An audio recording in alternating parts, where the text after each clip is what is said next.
And let's not forget his trip to Las Vegas to receive 2 taps on the shoulder from the scepter of GOP wannabe kingmaker Sheldon Adelson last week. So is Jeb in? And more importantly, is he viable? For more on that, we go to Democratic strategist Kevin Cate and Washington Post political reporter Nia Malika Henderson. All right, Kevin, I have to start with my Florida homie.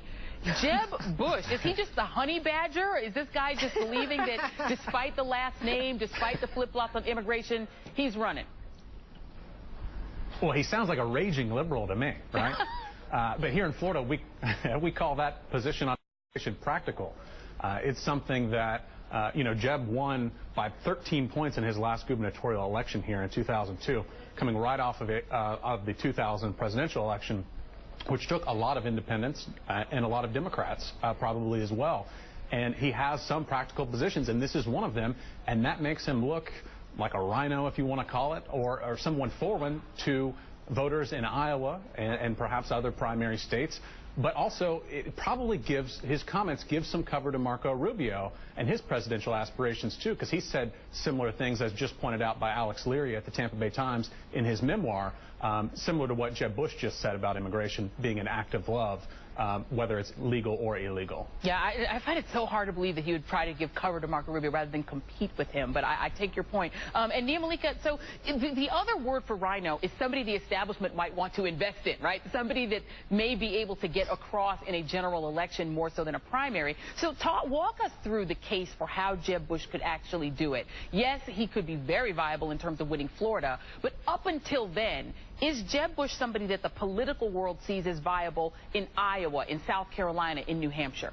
Iowa, no. New Hampshire, maybe. South Carolina, probably not. I think it depends on the field, right? Chris Christie and Jeb Bush are occupying the same place. They're making the same argument. Chris Christie, if he runs, he would have to talk about signing the DREAM Act in New Jersey. Rand Paul seems like somebody who is against immigration reform. He certainly voted against that Senate bill, but he's also been softening his rhetoric there. So I think it just depends on what the field looks like. As I said, I think he would do well in New Hampshire. Maybe he ends up doing well in South Carolina. I mean, George Bush did do well in South Carolina. I think Florida would be a big state that he could obviously win. And then you've got a couple of states after that, likely out west, all of those states that Torum was able to win. But I think if you look more broadly, you look at a state like Michigan, you look at a state like Iowa, all of those big states he could certainly play in because he could have the money. All of this, of course, depends on who's in the race. Is Chris Christie tying up a lot of the money, tying up a lot of the oxygen from those big donors, or is it all Jeb? Yeah, I mean, Kevin, I think a lot of people forget the Bushes, all of them are really from Kennebunkport, Maine, so they do have a base in the Northeast. But I want to go back to something you said, Kevin, about this sort of dichotomy with Marco Rubio. So in January, the Tampa Bay Times, that Florida Insiders poll, which you and I both know well, they polled activists, fundraisers, journalists, and lobbyists, etc., and they found that those who know both of them best, Bush and Rubio, overwhelmingly said that they felt that Jeb was a stronger candidate for president than Rubio. It was 90% who said Jeb over Rubio. Is that the thinking inside of Florida in terms of political strategists, that given the both of them had positions all over the place on immigration, but that Jeb overall is a stronger potential candidate? I think so, honestly, and I've spoken to a number of Jeb Bush folks here who all have great jobs but would be willing to drop anything to work for Jeb again in his pursuit of the White House. But I think what they're telling me is that it's not so much about, what kind of crazy primary candidate the Republicans might produce out of Iowa. It's more about what's going on with his own family, and his wife being a huge factor in that.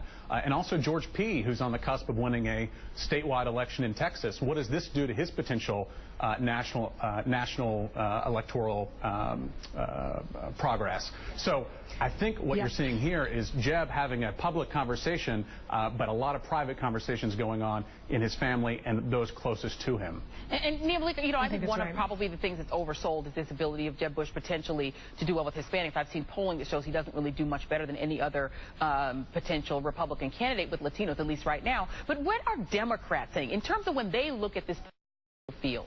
How do they assess the potential of running against someone with that last name? Do they see that as such a liability that he would be somebody they'd love to see get that nomination? Or are Democrats a little worried about a Bush on the ticket?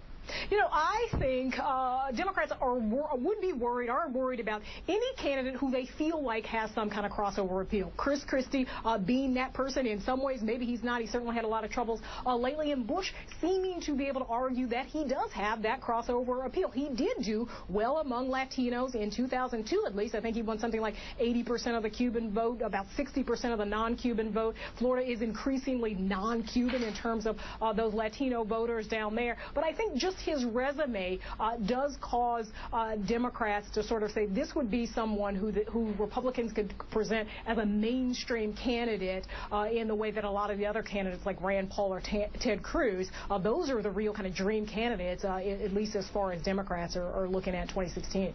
All right. Republican primary politics remains absolutely fascinating. Kevin Cate and Nia Malika Henderson, a great duo. Thank you, guys. Thanks, guys. All right, coming up, Jeb Bush is also taking sides in the battle over what your kids are learning in school. Believe it or not, it's the story that's got Tea Partiers, black nationalists, and white suburban moms all agreeing. We'll explain.